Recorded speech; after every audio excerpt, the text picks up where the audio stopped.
Welcome to another edition of Good e-Reader Full Disclosure. We're going to ask you about your intentions or not if you're going to buy the new Yogabook C930. Now, you might be thinking, what does that mean? Well, it's the first 2-in-1 with an e-ink screen. And if you don't know what a 2-in-1 is, check out these pics while we ramble on.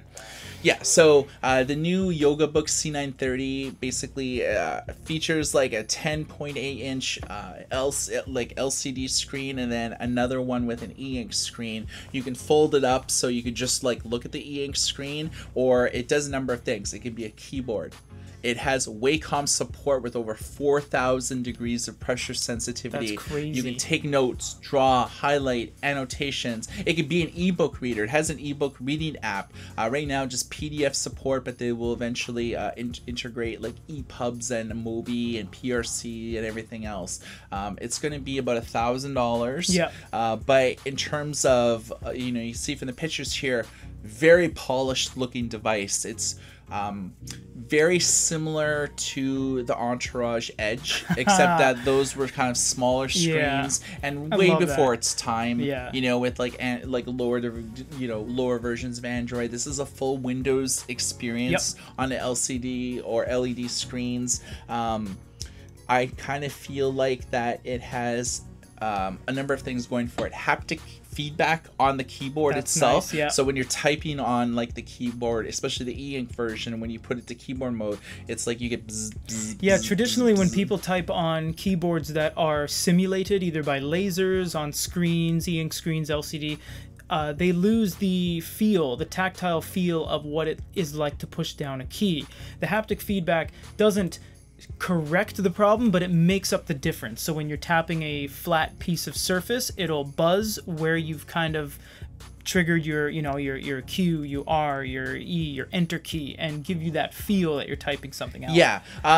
It's not an LCD, as I said. In fact, it's a QHD 2K IPS display.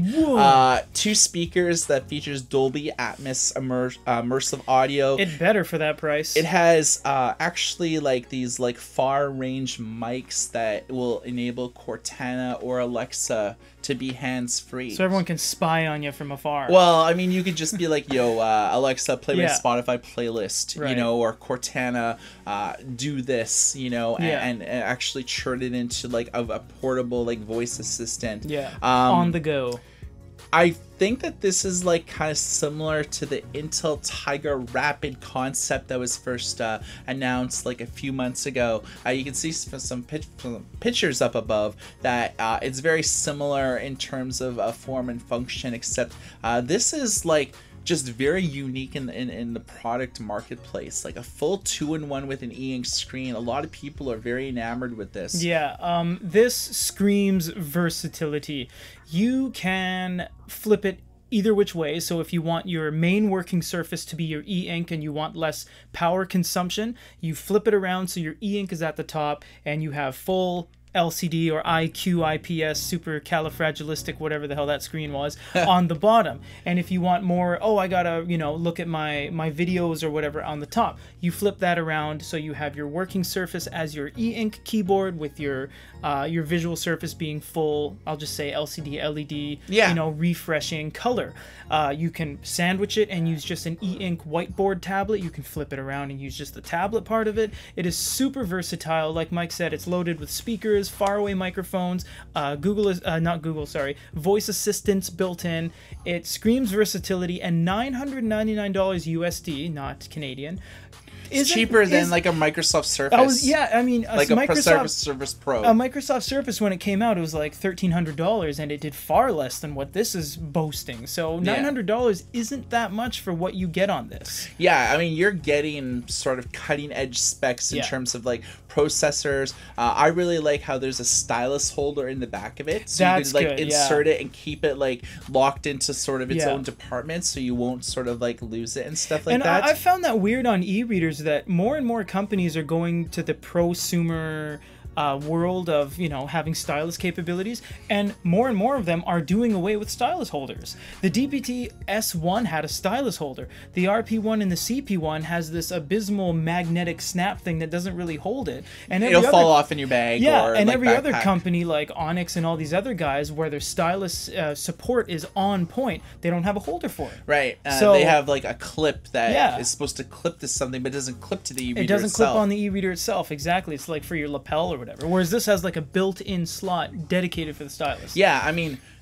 you know, for $9.99, you got to think about like the Sony digital papers. They're like $7.99 US. So you're spending like 200 more, and you're getting a ton of extra functionality. Listening to music, watching Netflix. Right. But I, you know, talking about the e-ink screen, you know, jotting notes, making like, you know, drawing schematics, just freehand drawing on the e-ink screen. There's a lot of people that find themselves, you know, the reason why they buy these professional grade e-readers or read ebooks on e-readers is because of their eyes. They find that looking at screens for a long period of times gives them eye strain. They just can't do it. Whereas with this e-ink screen, it doesn't get the full Windows experience on the e-ink screen that you would get like on like the, you know, the QHD IPS display. You have to like read it to reference it. I was like, what is it again? I said LCD at the beginning, and I'm like, I didn't want to keep like making sort of those like wrong distinctions. QHD IPS. Okay, there we go. Yeah, so IPS like something switching. Yeah. We're e-reader people, and we saw this. We're like, LED screen, no LCD. No, wait, what is it? Yeah. Would you buy this? I mean, I would buy it. Yeah, I would buy that. Yeah, we're trying to get our hands on like a review sample of it. It's supposed to be coming out around October, so hopefully close between now and the release date, we'll be getting like it in studio. We've reviewed Yogabooks in the past. Yes, they were like the first 2-in-1s that we've ever reviewed. We've only really kind of reviewed like less than 10 full-on like 2-in-1s ever, because there's so many choices out there, so many different companies, you know, for Chromebooks to like laptops. It's for an e-reader channel, it's like really hard for us to kind of stay on top of all this type of stuff and really kind of know what we're talking about. But this one has e-ink. Yeah, that's right. So up our alley. We've been one of the people. We've been the first company to really track e-ink since like the very beginning. Yeah. You know, we're the longest standing YouTube channel that is only really devoted to digital reading, e-ink devices, e-paper innovation in general. That's it. Yeah. So that's the name of the game.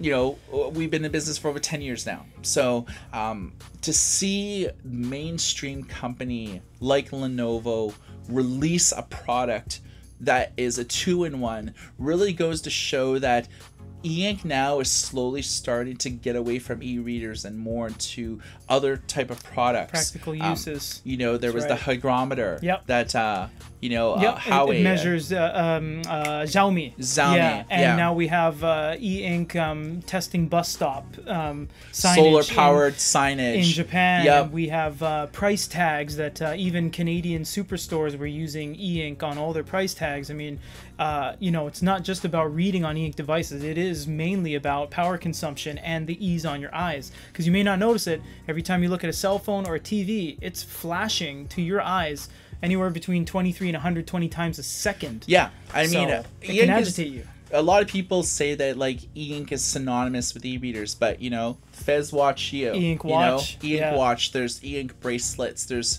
e-ink shoes. There's e-ink dresses and clothing that are using Spectra technology. E-ink manga readers. Yeah. Yeah. There's a lot of different things that e-ink does, and we've reviewed a number of them like on our YouTube channel. But the Lenovo, I think that for $9.99 US, tons of value. Yeah, tons of value. If you're looking for a really economical 2-in-1 and want to read ebooks as well on an e-ink screen, it's really the best of both worlds. It's a digital note taker, it's an ebook reader, it's an e-ink keyboard.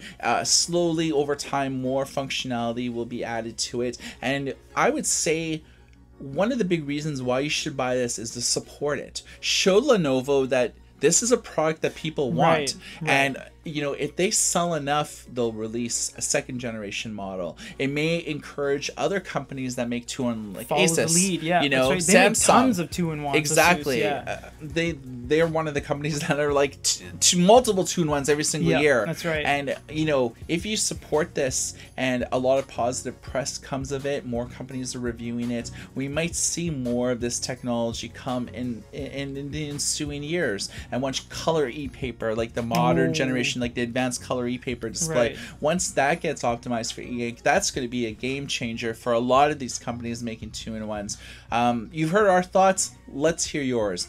What do you think about this? Would you purchase it? Full link to like the specs and our write-up about this will be in the description of this video, so you can kind of get a sense of everything that we've talked about. But you viewed it, you've heard about it, you've seen it. We want to hear your comments for you. For GoodDayReader.com, my name is Michael. This is Peter. Everybody take care.